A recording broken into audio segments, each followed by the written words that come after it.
Hello friends, नमस्ते। Welcome to my YouTube channel nursing with Mukesh. तो friend, कैसे हो? आशा करता हूं कि अच्छे होंगे। फ्रेंड, जैसा कि आप सबको पता है कि हमारा चल रहा है रेस्पिरेटरी सिस्टम, और अगर आप कंटिन्यू क्लासेस देख रहे होंगे तो आपको पता होगा कि पिछली क्लास में हमने क्या पढ़ा था। तो फ्रेंड, मैं बता दूं आपको कि पिछली क्लास में हमने बात की थी फ्रेंड, एक्सचेंजेज ऑफ गैस, यानी गैस का एक्सचेंज एल्वोलाई से ब्लड कैपिलरी में, और ब्लड कैपिलरी से टिश्यू में या सेल में किस प्रकार हमारी ऑक्सीजन जाती है और वहां से CO2 को लेके आते हैं और बाहर इन्वायरमेंट में एक्सपेल किया जाता है। तो ये सारी बातें हमने पिछली क्लास में कर ली थी। यानी एक तरह से हमने क्या कंप्लीट किया था, रेस्पिरेशन कंप्लीट किया था, जिसमें दो चीजें होती है फ्रेंड। रेस्पिरेशन में मैंने बताया था आपको, एक होता है ब्रीथिंग, जिसमें इंस्पिरेशन, एक्सपिरेशन एंड पोज, ये तीन फेज होती है जिसकी वजह से हम ब्रीथिंग करते हैं। ठीक है फ्रेंड, यानी एक बार 15 से, या अलग अलग रेंज दे रखी है अलग अलग बुक्स में, 15 से 20 या 12 से 20, एक मिनट में हम 15 से 20 बार सांस लेते हैं या ब्रीथिंग करते हैं या रेस्पिरेशन करते हैं, या हमारी वो रेस्पिरेटरी रेट होती है। ठीक है फ्रेंड, और उसी में दूसरा जो पार्ट है वो गैस एक्सचेंज है। तो ब्रीथिंग प्लस गैस एक्सचेंज मिलके ये हमारा रेस्पिरेशन होता है। पूरी हमारी बॉडी में ऑक्सीजन की सप्लाई होती है और CO2 को हम बाहर एक्सपेल करते हैं इस पूरे प्रोसेस के द्वारा। तो ठीक है फ्रेंड, ये सारी बातें हमने पिछली क्लास में कर ली थी, और आज हम बात करेंगे कि भाई ये जो एयर जा रही है, कितनी जा रही है, कितनी बाहर निकल रही है, उस एयर को क्या बोलेंगे, जो अंदर लंग्स में रह जाती है उसको क्या बोलेंगे। तो ये सारी कुछ टर्म्स हैं जो इंपॉर्टेंट है आपके एग्जाम के लिए। कई बार MCQ टाइप में भी पूछ लेते हैं कि भाई ये कौन सा वॉल्यूम है, ये एयर जो फोर्सफुली सांस एक्सपिरेशन करने के बाद जो एयर बच जाती है लंग्स में, या फोर्सफुली हम इंस्पिरेशन करते हैं, उस एयर को क्या बोलते हैं, कितनी होती है। ठीक है, तो ये सारी आज हम बात करेंगे। जो आज का हमारा टॉपिक रहेगा, उससे पहले फ्रेंड जितना हो सके चैनल को सब्सक्राइब करो। ठीक है, एक बार क्लियरिटी चेक कर लूं मैं, क्लियर आ रहा है ना? ठीक। तो फ्रेंड, जितना हो सके चैनल को सब्सक्राइब करो यार, ठीक है, और शेयर करो वीडियो को। और अब मैं एनाटॉमी फिजियोलॉजी तो चली रही, उसके साथ साथ फ्रेंड्स लेके आ रहा हूं एनक्लेक्स। ठीक है, कमेंट करके बताना कितने लोगों को पसंद है एनक्लेक्स। तो एनक्लेक्स में लेके आएंगे फ्रेंड सबसे पहले कार्डियोवेस्कुलर प्रॉब्लम्स। उसमें सबसे पहले हम बात करेंगे जो लेबोरेटरी टेस्ट हैं, वो सारी हम बात करेंगे सीक्वेंस वाइज। जो एनक्लेक्स है पूरी हम उसके अकॉर्डिंग चलेंगे। तो एनक्लेक्स पढ़ाएंगे फ्रेंड, रेडी हो जाइए। तो सबसे पहले जो हमारा जो टॉपिक आएगा एनक्लेक्स में, वो आएगा कार्डियोवेस्कुलर प्रॉब्लम्स। ठीक है, तो वो तो आएगा इसे। और जितना हो सके चैनल को सब्सक्राइब करो, शेयर करो, है ना, और लाइक करो। ठीक है, और कंटिन्यू बने रहना। ठीक है फ्रेंड, तो आज जो हमारा टॉपिक है फ्रेंड, वो आज हम बात करेंगे लंग्स वॉल्यूम एंड कैपेसिटी। जो लंग्स में एयर जाती है, कितनी जाती है, कितनी बाहर निकलती है, उनको किससे दर्शाते हैं हम? लंग्स कैपेसिटी या लंग कैपेसिटी या एंड वॉल्यूम से। तो आज हमारा जो टॉपिक है वो है लंग्स कैपेसिटी एंड वॉल्यूम।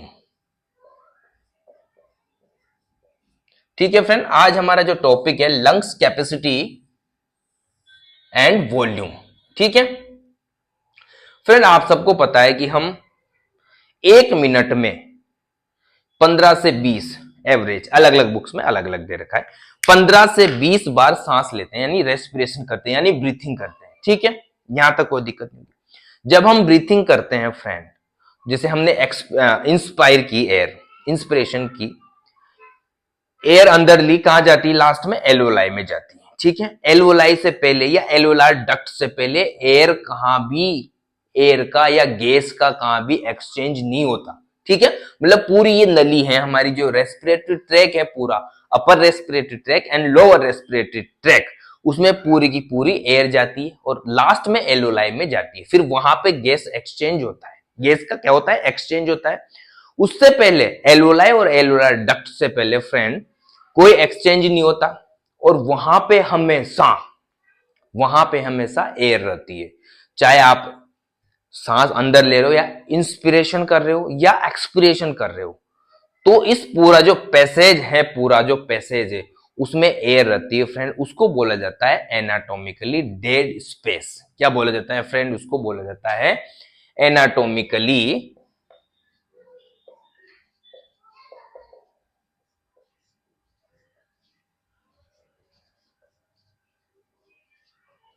इसको बोला जाता है एनाटॉमिकली डेड स्पेस या एनाटॉमिकल डेड स्पेस। क्या बोला जाता है फ्रेंड? एनाटॉमिकल डेड स्पेस बोला जाता है। और ये जो वॉल्यूम होता है फ्रेंड, ये होता है 150 ml। कितना होता है? 150 ml। समझ गए ये क्या होता है फ्रेंड? ये anatomically dead space, anatomical dead space बोलो, कली मत लगाओ, ठीक है। एनाटॉमिकल डेड स्पेस क्या होता है कि जो हमारा एयर पैसेज है पूरा, अपर रेस्पिरेटरी ट्रैक से लेकर लोअर रेस्पिरेटरी ट्रैक, ठीक है, अपर रेस्पिरेटरी ट्रैक से लेकर लोअर रेस्पिरेटरी ट्रैक जो पूरा है, एक्सचेंज के बाद गैस एक्सचेंज हो रही है, एल्वोलाई से जा रही है ब्लड में, हम एक्सपिरेशन भी कर रहे हैं, सब कुछ कर रहे हैं, उसके बाद भी इस पूरे हमारे ट्रैक में एक जगह बचती है या वो वॉल्यूम बचता है, उस जगह को बोला जाता है या उस वॉल्यूम को बोला जाता है एनाटॉमिकली डेड स्पेस। वो होता है 150 ml के आसपास एयर होती है हमारी बॉडी, ठीक है। इसके अलावा फ्रेंड बहुत सारी टर्म है जो आज हम यहाँ पे बात करेंगे, सबको मैं एक एक करके लिख देता हूं, ठीक है फ्रेंड, जिससे कि मेरी स्टाइल है। सबसे पहले हम बात करेंगे फ्रेंड यहां पे जो कि बहुत इंपॉर्टेंट है, टाइडल वॉल्यूम। क्या? टाइडल वॉल्यूम मोस्ट इंपॉर्टेंट है, टाइडल वॉल्यूम, ठीक है। इसको टीवी से रिप्रेजेंट करते हैं, ठीक है, टीवी। उसके बाद हम बात करें friend, inspiratory reserve volume.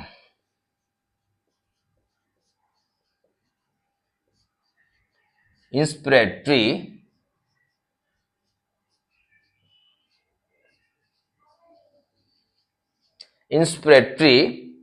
Reserve volume, ठीक है, इंस्पिरेटरी रिजर्व वॉल्यूम। इसकी बात करेंगे हम, क्या होता है ये इंस्पिरेटरी रिजर्व वॉल्यूम, ये भी इंपॉर्टेंट है। ज्यादा टाइडल वॉल्यूम इंपॉर्टेंट, कई बार एग्जाम में पूछा हुआ है, कितना होता है वो सारी हम बात करेंगे, क्या क्या होता है। उसके बाद हम बात करेंगे इंस्पिरेटरी कैपेसिटी। क्या बात करेंगे फ्रेंड? Inspiratory capacity. जो इंस्पिरेटरी रिजर्व वॉल्यूम है फ्रेंड, इसको इंस्पिरेटरी IRV से रिप्रेजेंट करते हैं, इंस्पिरेटरी कैपेसिटी को IC से रिप्रेजेंट करते हैं। 3 हो गए, एक और लिख देता हूं,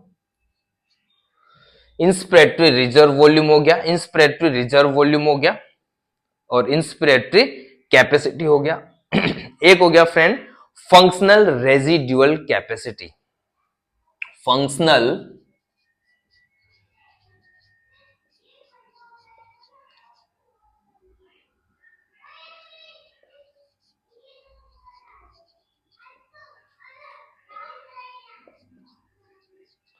functional residual capacity, FRC, functional residual capacity. F दिखाई दे रहा है आपको? Functional residual capacity, functional residual capacity, functional residual capacity, ठीक है फ्रेंड। उसके बाद यहां पे, उसके बाद फंक्शनल रेजिडुअल कैपेसिटी हो गया। उसके बाद हम बात करें friend expiratory reserve volume. Expiratory reserve volume, expiratory reserve volume, expiratory reserve volume हो गया, ठीक है। इसको ERV से, किससे रिप्रेजेंट करेंगे फ्रेंड? ERV से, ठीक है। इसके बाद बचा रेजिडुअल वॉल्यूम, RV, इसको RV से रिप्रेजेंट करेंगे। रेजिडुअल क्या हो गया फ्रेंड? रेजिडुअल वॉल्यूम, इसको किससे प्रेजेंट करेंगे? RV से। Next vital capacity. Vital capacity मतलब VC, किससे रिप्रेजेंट करेंगे फ्रेंड? इसको VC से रिप्रेजेंट करेंगे, वाइटल क्या वाइटल कैपेसिटी, वीसी से इसको क्या करेंगे, रिप्रेजेंट करेंगे। इसके बाद आता है total lungs capacity, total lungs capacity, इसको बोला जाता है टोटल लंग्स कैपेसिटी, टीएलसी। तो फ्रेंड अभी एक दो और बचे हैं, वो हम पूरा बोर्ड भर गया, तो पहले इनके बारे में डिस्कस करते हैं, क्या होते हैं इनके बारे में थोड़ी सी बात करते हैं। सबसे पहले हम बात करें फ्रेंड टीवी। क्या होता है TV? Tidal volume. Tidal volume की बात करूं फ्रेंड में, तो सबसे इंपॉर्टेंट है इसमें कितना ml होता है, ये ध्यान रखना फ्रेंड, 500 ml। ठीक है, टाइडल वॉल्यूम कितना होता है? 500 ml होता है। जब हम रेस्टिंग फेज में होते हैं, रेस्टिंग, जैसे मैं अभी नॉर्मल हूं, रेस्पिरेशन कर रहा हूं मैं, ठीक है, आप भी नॉर्मल रेस्टिंग फेज में हो, कोई एक्सरसाइज नहीं, कोई डिजीज कंडीशन, एक जस्ट रेस्ट, नॉर्मल फेज में आप रेस्पिरेशन कर रहे हो। उस रेस्पिरेशन में जो एयर अंदर आपके लंग्स में गई, नॉर्मल नॉर्मल लंग्स में गई और लंग्स से बाहर निकली, कितनी निकली? वो टाइडल वॉल्यूम हो गया। एक नॉर्मल में हम इंस्पिरेशन, एक्सपिरेशन, इंस्पिरेशन, एक्सपिरेशन, जो अंदर लंग्स के अंदर गई एक नॉर्मल फेज में और बाहर निकली, तो फ्रेंड लंग्स के बाहर, वही टाइडल वॉल्यूम होता है। कई बार एग्जाम में पूछा हुआ है फ्रेंड, स्टार लगा लेना इसको, टाइडल वॉल्यूम। कई बार इसकी क्वांटिटी पूछ देते, कितने ml होता है ये टाइडल वॉल्यूम, और डेफिनेशन भी पूछ लेते हैं। कई बार पूरे के पूरे पूछ सकते हैं आपसे, लंग्स कैपेसिटी एंड वॉल्यूम के बारे में भी पूछ सकते हैं। तो यहां पे जो टाइडल वॉल्यूम होगा फ्रेंड, वो 500 ml होता है। और कितना होगा, मतलब क्या इसकी डेफिनेशन क्या होगी? जो एयर आपके लंग्स में जा रही है और वहां से बाहर निकल रही है एक नॉर्मल स्टेज में, ठीक है, उसको बोलेंगे हम टाइडल वॉल्यूम। कितना होता है? 500 ml। ठीक है, यहां तक क्लियर फ्रेंड? आगे बात करें inspiratory reserve volume. Inspiratory reserve volume, इसको रिप्रेजेंट करते हैं IRV से। इसमें क्या होता है फ्रेंड? इंस्पिरेटरी यानी है संबंधित इंस्पिरेशन से ही है, ठीक है। एक नॉर्मल इंस्पिरेशन लेंगे करेंगे हम, तो क्या आ जाएगा फ्रेंड? Tidal volume. एक नॉर्मल जो इंस्पिरेशन करेंगे तो वो तो किस में आ जाएगा? टाइडल वॉल्यूम में आ जाएगा। लेकिन यहां पे क्या होता है, टाइडल वॉल्यूम से थोड़ा सा ज्यादा, थोड़ा सा मैक्सिमम, टाइडल वॉल्यूम से, जैसे टाइडल वॉल्यूम में हम नॉर्मल रेस्टिंग में थोड़ा सा ये मैंने लिया, ये वाला, इसको बोलेंगे इंस्पिरेटरी रिजर्व वॉल्यूम। जो हमने एयर ली हमारे लंग्स में, इनहेल की, थोड़ी सी मैक्सिमम, थोड़ा सा एफर्ट लगा के, थोड़ा सा, ज्यादा नहीं, तो उसको बोलेंगे हम इंस्पिरेटरी रिजर्व वॉल्यूम। क्या बोलेंगे फ्रेंड? Inspiratory reserve volume. तो ये 500 ml से ज्यादा ही होगा फ्रेंड, ठीक है ना। यानी कि ये किससे ज्यादा होगा? टीवी से ज्यादा होगा। टाइडल वॉल्यूम से हमेशा क्या होगा? ज्यादा होगा, ठीक है, थोड़ा सा ज्यादा होगा ये, ठीक है। अब हम बात करें इंस्पिरेटरी कैपेसिटी।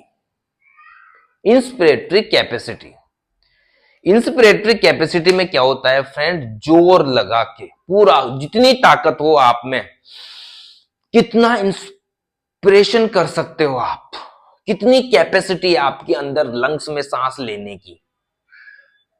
एक तो है टाइडल वॉल्यूम जितनी जो आप नॉर्मल ले रहे हो, एक है इंस्पिरेटरी रिजर्व वॉल्यूम, थोड़ी सी ताकत लगा के, थोड़ी सी ताकत लगा के, ठीक है।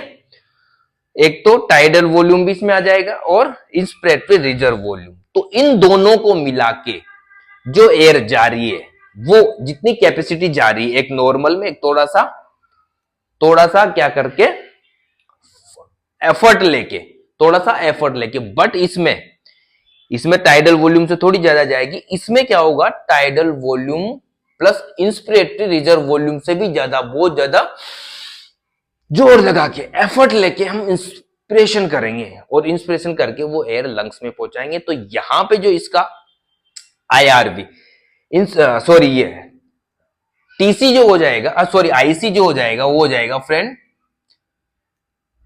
Tidal volume plus inspiratory reserve volume के बराबर।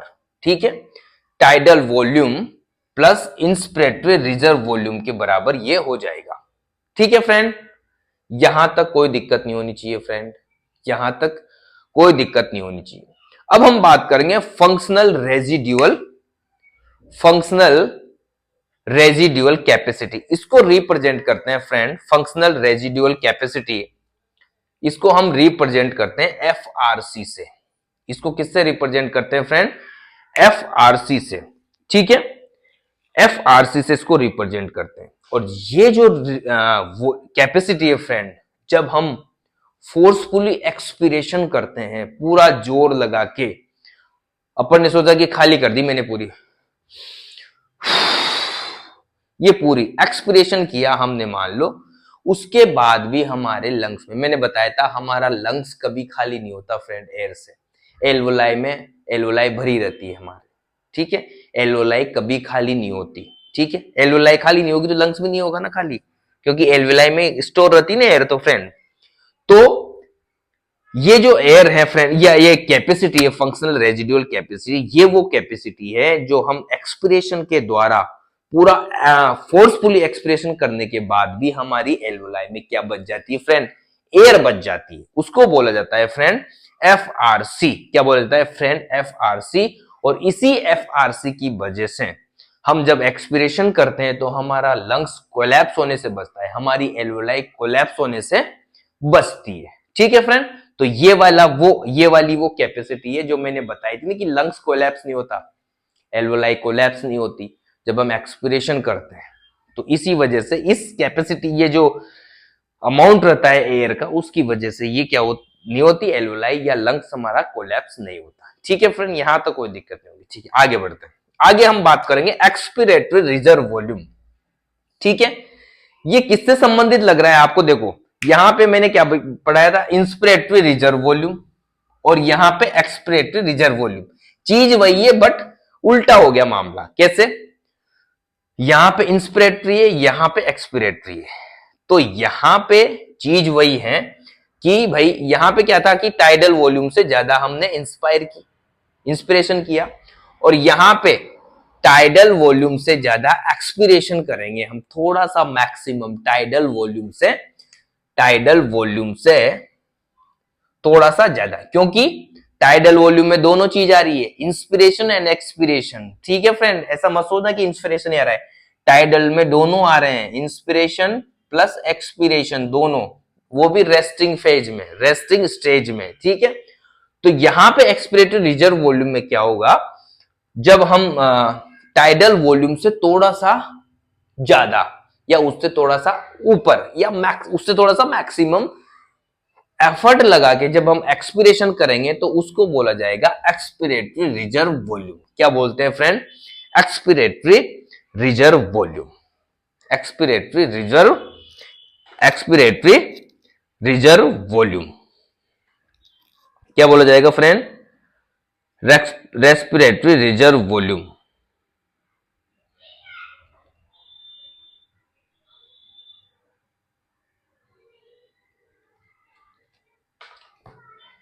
यहां पे फ्रेंड थोड़ा सा गड़बड़ होगी यार।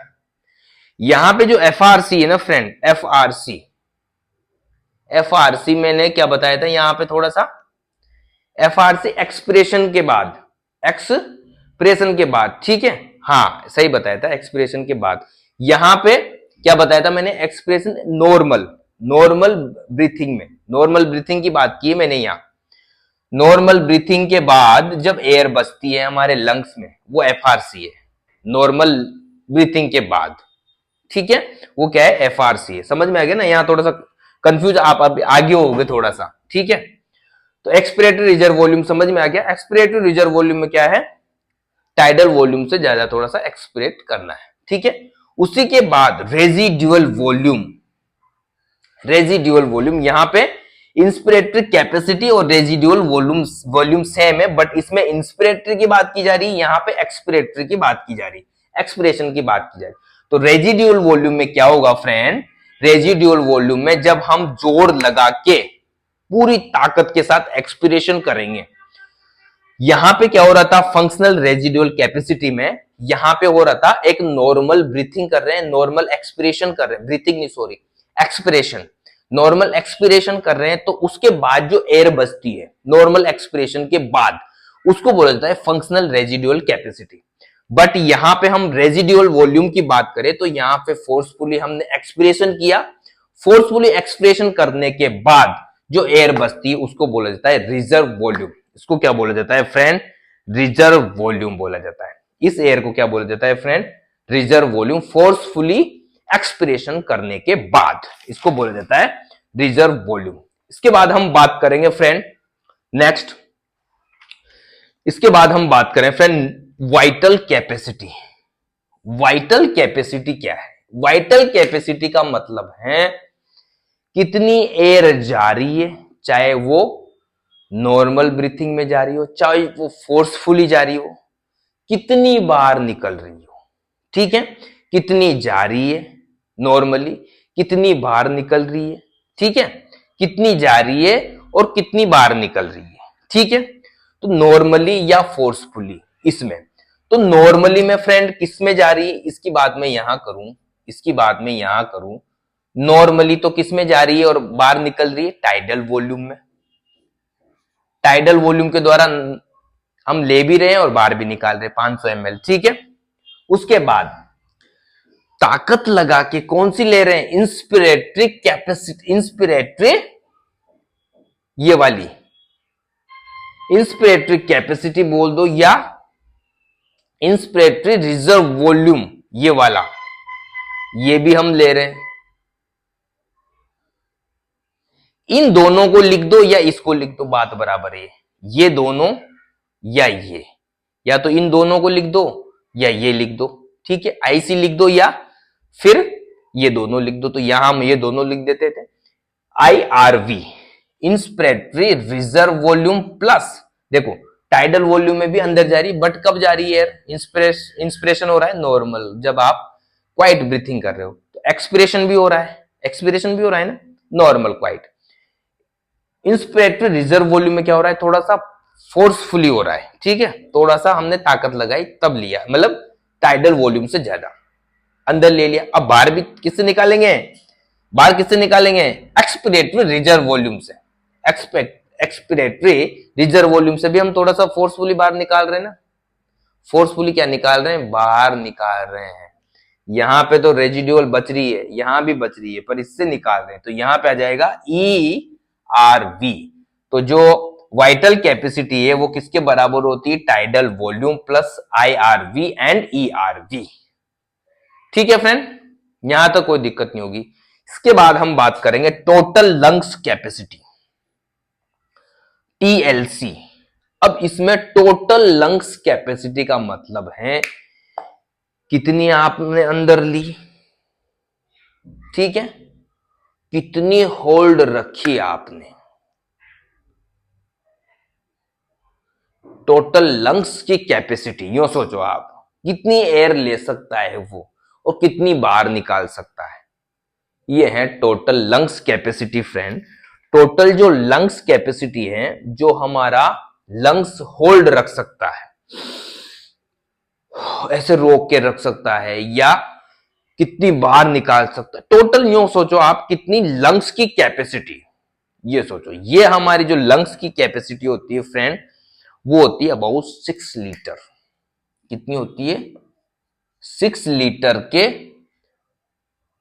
बराबर होती, लगभग 6 लीटर के आसपास होती है, लगभग 6 लीटर के आसपास होती है हमारे लंग्स की कैपेसिटी। इसको बोला जाता है friend total lungs capacity, 6 litre के आसपास, ठीक है फ्रेंड, यहां तक कोई दिक्कत नहीं होगी।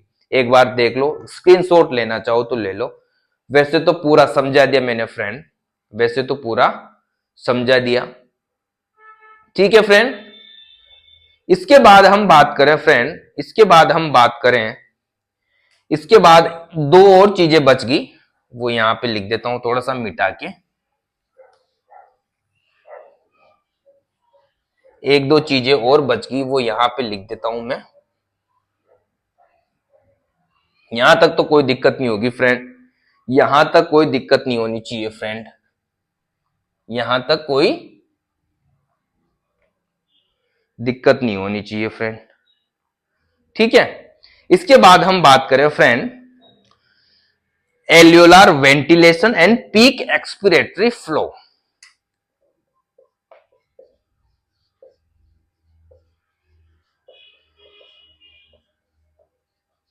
एल्वियोलार वेंटिलेशन एंड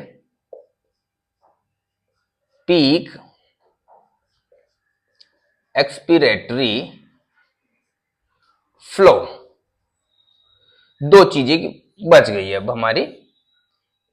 एल्वियोलार वेंटिलेशन, एल्वियोलार वेंटिलेशन का मतलब यहां नाम से पता चल रहा है कि हमारी जो एल्वियोलाई होती है उसमें कितनी एयर गई और वहां से कितनी आउट यानी ब्लड स्ट्रीम में गई, कितनी इन्वायरमेंट से एयर ली हमारी एल्वियोलाई ने और कितनी आउट यानी कि ब्लड स्ट्रीम में छोड़ी या ब्लड स्ट्रीम में गई।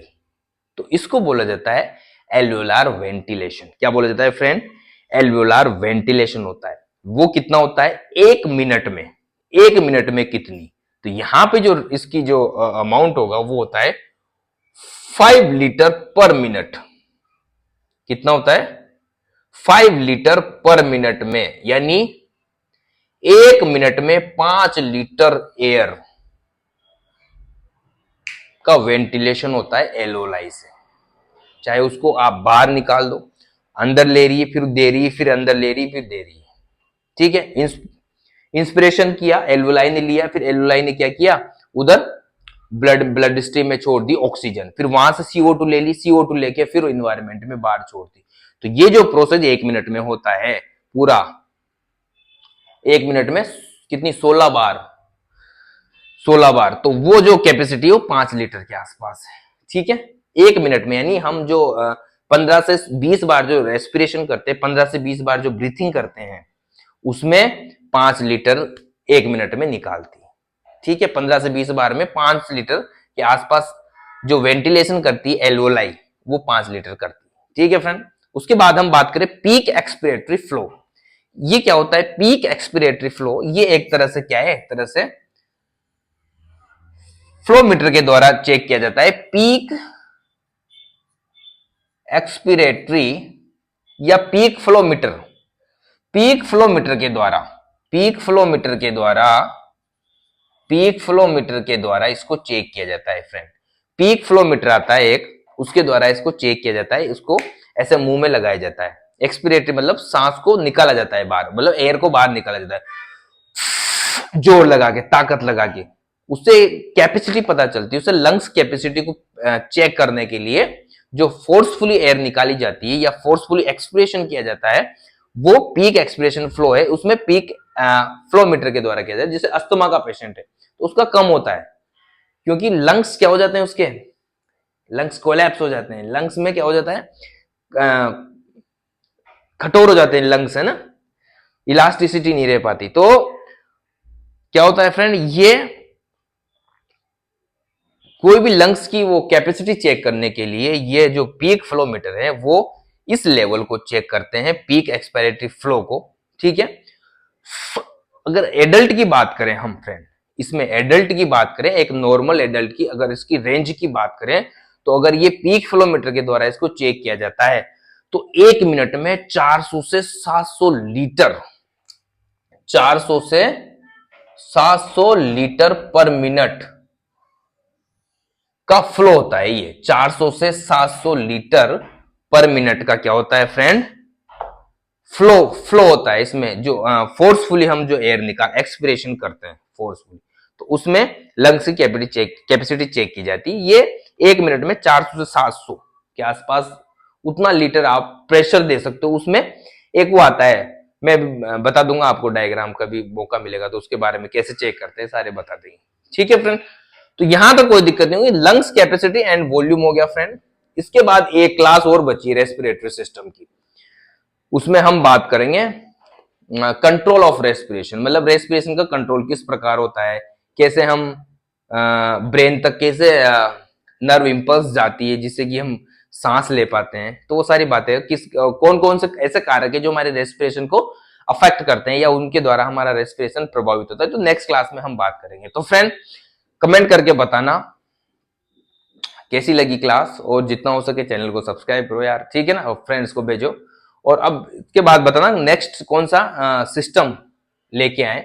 वैसे तो मैं एनक्लेक्स लेके आ ही रहा हूं, पर सिस्टम भी बता देना कौन सा सिस्टम लेके। तो फ्रेंड मिलते हैं, तब तक के लिए bye, love you, take care.